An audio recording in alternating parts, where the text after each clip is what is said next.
Hola, ¿cómo les va? Buenas noches, bienvenidos a Entre Líneas. Hoy vamos a tener aquí varios temas. Vamos a estar hablando de la realidad internacional, de lo que ocurre en Latinoamérica, después de los hechos de Venezuela, bueno, los hechos de Brasil ahora, la crisis por corrupción de Temer, bueno, el futuro de los gobiernos de centroizquierda después de la década del 90 en el continente. Va a estar para hablar de ese tema Pablo Webel, docente universitario y especialista en política internacional. Y hablando de política, también vamos a estar hablando de las legislativas que se vienen y qué va a ocurrir en Córdoba, amén de lo que ocurre en Cambiemos, ¿sí? Donde hay mucha discusión. El radicalismo viene de un congreso, de definir por una de las corrientes, el mestrismo, prácticamente la lista completa. En Unión por Córdoba tampoco está fácil. En Unión por Córdoba la cosa no está fácil después de que de la Sota, que era el nombre puesto, se bajara. Bueno, irá el vicegobernador Martín Charchora encabezando esa lista, es una incógnita. Hay también representantes del sur que quieren integrar la lista y que están reclamando lugares expectantes, ¿sí? Para ingresar al Congreso de la Nación. Veremos qué ocurre con eso, pero mientras tanto hay fuerzas alternativas que empiezan a tomar forma, como por ejemplo la centroizquierda. Allí va a estar el Partido Socialista, va a estar el GEN de Margarita Stolbizer, va a estar Unidad Popular, va a estar ADN, la agrupación de Tomás Méndez, el periodista cordobés. Bueno, están conformando una fuerza de centroizquierda que intentará disputar y romper el bipartidismo que en principio se estaba planteando entre Cambiemos y Unión por Córdoba. Y en lo municipal, el gobierno de Juan Manuel Llamosa ha enviado en las últimas horas, después de un proceso bastante extenso, el contrato con Cotreco. Que va a ser el nuevo servicio que va a tener la ciudad por los próximos 6 u 8 años. Esa es una de las discusiones, ¿no? Si es por 6 o por 8. Están en el Consejo Deliberante debatiendo cuál es el plazo, una discusión no menor, porque si son 6 años, el contrato se va a aprobar con mayoría simple, y si son 8, necesita el apoyo de la oposición. Pero más allá de esas formalidades, vamos a hablar con Guillermo Natali, secretario de Comunicación de la Municipalidad, con respecto a cómo va a ser el servicio y cuánto les va a costar a los riocuartenses después de que el intendente tuviera ese tema como uno de los principales compromisos de campaña. Y vamos a estar hablando también con la oposición. Martín Carranza de Cambiemos, quien va a exponer cuáles son los cuestionamientos que le viene haciendo la principal fuerza opositora al gobierno con respecto a esta política de higiene urbana que se inició, recordemos, con aquel Conmigo Cotreco se va del intendente durante la campaña y termina hoy con la firma del contrato precisamente con la misma empresa. Sí, y además Cotreco, la promesa de que va a costar menos y va a ser mejor. Eso se verá en la calle, ¿no? Si va a ser mejor la Cotreco que está, y la Cotreco que va a estar con respecto a la que está hoy prestando el servicio. Vamos a los auspicios y ya tenemos aquí a nuestro primer invitado. Auspician este programa Tarjeta Naranja, Bio 4, Bioeléctrica, Alimentos Santa Rosa, Sociedad Anónima de Transporte Ciudad de Río Cuarto, Sociedad Rural de Río Cuarto, CESIS, Diego Cid, Consejo Deliberante, Gobierno de la Provincia de Córdoba, Córdoba entre todos, Gobierno de Río Cuarto, estamos cerca, Universidad Nacional de Río Cuarto, Comuna de Chucul, Comuna de Monte de los Gauchos, Colegio de Abogados, AGEC, AEFIP, UPC.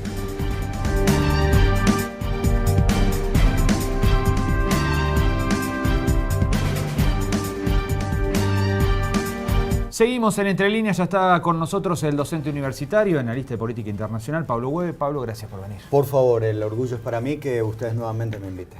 Bueno, Pablo, decíamos una Latinoamérica complicada, ¿no? Veíamos el principio de Venezuela, después se sumó Brasil ahora con el escándalo de Temer. Decía Claudio Lozano, el economista, unos días atrás aquí en Río Cuarto, un lujo, que las alternativas al neoliberalismo de los 90 habían fracasado en Latinoamérica. No sé si fracasado, lo que creo que nadie tomó en cuenta es la enorme capacidad del capitalismo, a diferencia de otras alternativas económicas y políticas voy a inventar una palabra, de metamorfosearse. Cuando al capitalismo se lo da por muerto, resucita de alguna manera.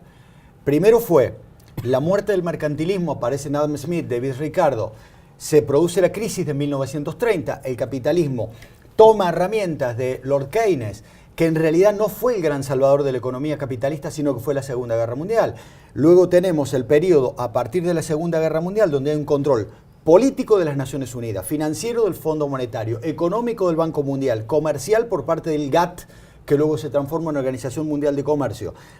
La crisis de las burbujas, primero Enron, luego las hipotecas y ahora nuevamente con la llamada globalización, donde el capitalismo se transforma a partir del control estatal por parte de la empresa multinacional.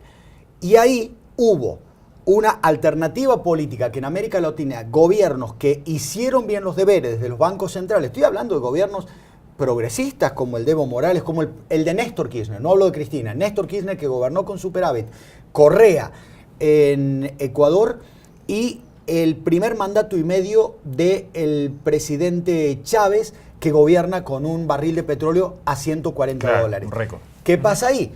Cometen el error, salvo Evo Morales, de no diversificar la capacidad exportadora y productiva de esos países, e inclusive en Argentina, Cristina se da cuenta cuando plantea la necesidad de cambiar la matriz exportadora de la Argentina, pero probablemente las crisis no le dan tiempo. Ojo, esto se ve en Europa, donde el problema, donde hace 6 años le están metiendo políticas de ajuste a Grecia, y algunos dijimos también en total soledad que del ajuste, la política de ajuste no sirve para salir. Y acá volvemos a Lord Keynes, que tuvo que renunciar a su trabajo por vergüenza en la década del 20 del siglo anterior, porque él había previsto la crisis del año 30. Lamentablemente las cosas le dieron la razón. El tema ahora es el Estado. Veo gente con mucho nivel aquí cerca que tiene capacidad para analizar esto, Natal y Carranza, que tienen capacidad de análisis político para ver si hoy el Estado, esa unidad soberana de acción, decisión y sanción de base territorial y que apunta a fines de bienestar social, tiene hoy la capacidad de controlar la economía o la economía pasa por encima de los estados. Ese es un buen tema. Lo de Brasil, para darles un dato, nos demuestra que hay un sistema político podrido, pero ese sistema político podrido se debe a lo que en Argentina está mal visto, que es que en Argentina tenemos un sistema de partidos políticos fuerte, que yo defiendo, y que en Brasil la debilidad del sistema político hace que otros actores que no son estatales, como el sistema empresario, se metan en el medio, compre diputados, compre candidatos y compre el sistema político. Siempre quedan las dudas cuando hay crisis como por ejemplo la que sufre Venezuela, sí, si son crisis generadas por limitaciones del propio modelo o si son generadas desde afuera. Son las dos cosas, Marcos. Son las dos cosas. Pero creo que el chavismo tiene una enorme cuota de responsabilidad, y es muy buena tu pregunta, porque no supo cambiar a tiempo, cuando tenía las herramientas económicas y políticas para hacerlo, la matriz productiva de Venezuela. Hoy Venezuela sigue como el primer día del gobierno de Chávez, importando el 70% de lo que consume y además ha reducido su exportación y hoy está importando combustible. Venezuela está importando combustible, porque el petróleo de Venezuela, pese a que está sobre una de las napas de mayor capacidad productiva, no es de buena calidad. Entonces, ese petróleo requiere ser refinado en Estados Unidos. Una información de último momento: el presidente Donald Trump está en condiciones de vender el 70% de las reservas estratégicas de petróleo de Estados Unidos porque ya se autoabastece gracias a el petróleo shale, a la producción shale. Y eso es un golpe para el Medio Oriente. Por lo tanto, esto también cambia geopolíticamente el Oriente Medio y convierte a Venezuela en lo que tenía como una fortaleza geoestratégica en algo que ya no vale nada. ¿Y lo de Brasil? Lo de Brasil no es sorpresa. No es sorpresa. Brasil, desde el presidente Fernando Collor de Mello, viene con crisis económica tras crisis económica. Tal vez el presidente Fernando Henrique Cardoso se salve un poco de esto, pero tanto Itamar Franco como los dos gobiernos de Lula, como el gobierno y medio de Dilma, se basaron en alianzas espurias con dos centrales que se enfrentan entre sí, que es el Centro Empresario de Río de Janeiro, proclive a la exportación y a la apertura económica, y el Centro de San Pablo, que quiere la protección estatal. Eso se ve en los medios de prensa. O Globo, vocero de Río de Janeiro, le pide la renuncia a Temer, y Folha de São Paulo, que necesita todavía un Temer, no porque Temer los proteja, sino porque Temer es un títere y ellos lo pueden manejar y están enfrentados. Folha de São Paulo protege a Temer. Si vos me preguntás para el futuro, yo te digo que de acá a noviembre del año que viene, lo que se está discutiendo es cómo se sale de la crisis. Folha apuesta a un gatopardismo, vale decir, que lo saquen a Temer, pero que aparezca alguien que pueda ser manejable, por ejemplo, el presidente de la Cámara de Diputados, Y lo que se está preparando es muy interesante para el año que viene. ¿Será un juez? No Luis Juez. ¿Será un magistrado? Tal vez Moro, si logra meterlo preso la semana que viene a Lula. ¿Será alguno de los 2 jueces de la Corte Suprema que quieren ser candidatos a presidente? Brasil se presta a todo. La cuestión es que cuente con el aval de la cadena O Globo, que está en condiciones de inventar un candidato a presidente, cosa que no pasa en la Argentina. Tanto que se habla de Grupo Clarín y todo eso en Argentina, sí, son actores sumamente importantes y de peso. Pero hoy no le mintamos a la gente. El periodismo en Argentina ni pone candidatos ni los saca.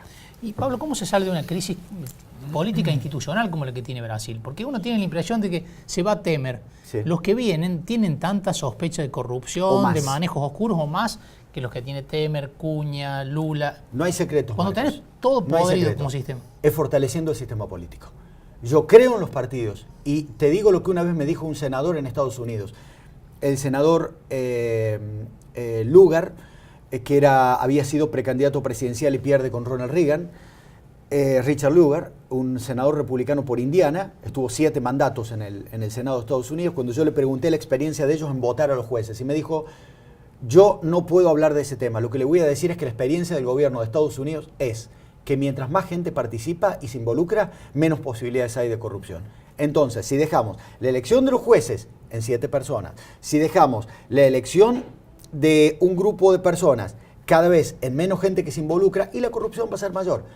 Hay que fortalecer el sistema político. Yo no le tengo miedo a los partidos políticos. A lo que le tengo miedo es a la apatía de la sociedad y a los que critican desde un café. Si los que critican en un café se animan a ganar la calle, si en lugar de criticar a los políticos, a los concejales, la gente se animara a decir que junto con los políticos, los concejales, los diputados, también nos tendrían que mirar a los universitarios para ver cómo y en qué se gasta la plata del presupuesto universitario, y estoy haciendo también una autocrítica, y de que ustedes, que son sumamente correctos y educados conmigo, alguna vez me preguntaron, perdón profesor, quisiera saber el porcentaje de profesores full time que no investigan, que no le devuelven a la sociedad especialistas y que no saben hablar o no se animan a hablar de las cuestiones de las que ellos tienen experticia, porque nosotros también vivimos del dinero que paga el televidente a través del IVA. Y las universidades públicas en Brasil avanzaron en investigación como avanzó Chile y no así en Argentina. Nosotros hace 50 años teníamos nuestra universidad dentro de las primeras 20 del mundo, hoy no. ¿Cuánto se puede trasladar de lo que está ocurriendo en Brasil a Argentina? Absoluto. Argentina... Porque parece que muchas ganas no hay de que se conozcan los datos. Bueno, yo te lo digo ya, que esa es una matriz que el kirchnerismo también tendrá que hacerse responsable en algún momento. Tuvimos 12 años de un gobierno al cual yo apoyé, 12 años de un gobierno que tuvo la posibilidad de diversificar la matriz exportadora y seguimos teniendo el 40% de nuestra exportación al mundo a través de Brasil. Por lo tanto, cuando Brasil estornude, Argentina se resfríe. La crisis política de Brasil, y agradezco nuevamente la pregunta porque ustedes van al meollo de la cuestión, se va a transformar probablemente en una devaluación. Cierro los ojos y recuerdo al presidente Itamar Franco devaluando en enero del 99 y un gobierno como el de Menem que no supo salir a tiempo, que era el 96, salir a tiempo de la convertibilidad, y le dejó encorsetado el país a Fernando de la Rúa, que ganó las elecciones en contra de un Duhalde que decía concertación para salir, con el apoyo de Alfonsín, para salir de la convertibilidad, pero el de la Rúa que gana es un Menem maquillado y explotó la convertibilidad. Hoy tenemos una nueva virtual convertibilidad donde el gobierno está acorralado por errores propios, pero también heredados, que tienen que ver con el déficit, con un dólar bajo, con la crisis de Brasil, que se va a trasladar a la economía argentina a más tardar en el segundo cuatrimestre, y lo que uno puede decir es que las metas inflacionarias y productivas de este país no se van a cumplir. ¿También la crisis de corrupción se puede ¿En trasladar Argentina? Con los datos de Odebrecht? Sí, sería bueno inclusive saber por qué el señor de la Sota prefiere tomarse vacaciones y no ser candidato, ¿no? ¿Tendrá algo que ver con eso probablemente? Yo tengo una respuesta. ¿Cuál es? Que acá nadie está limpio. Bueno, Odebrecht sigue siendo el contratista del Estado acá en Argentina. Una de las primeras obras que se inauguraron en la gobernación del señor Schiaretti, vino el presidente Macri y estaba todo el mundo con el casco de Odebrecht al lado. Y en cierto nivel, las licitaciones no se ganan precisamente por el mejor precio. Pablo, ¿cómo está en política internacional con estos conflictos la Argentina?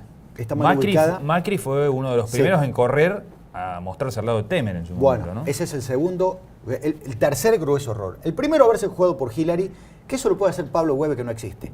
Digamos, de hecho, a ustedes les hice meter la pata diciendo que ganaba Hillary. Y ustedes me creyeron. Segundo lugar, el haber cometido los errores con el gobierno británico por el tema de Malvinas. Hay errores groseros de percepción. Y en tercer lugar, ser hoy el único país del mundo que sostiene políticamente al presidente Temer. Cuando la prudencia lo que mandaba era decir, me parece que acá Malcorra estuvo bien, seguimos con atención lo que sucede en Brasil. Y sale el presidente Macri a darle todo su respaldo al presidente Temer. Parece que le gusta agarrar brasas. Muchas gracias, Pablo. A ustedes. Gracias. Nos vamos a una pausa, enseguida seguimos aquí en Entre Líneas.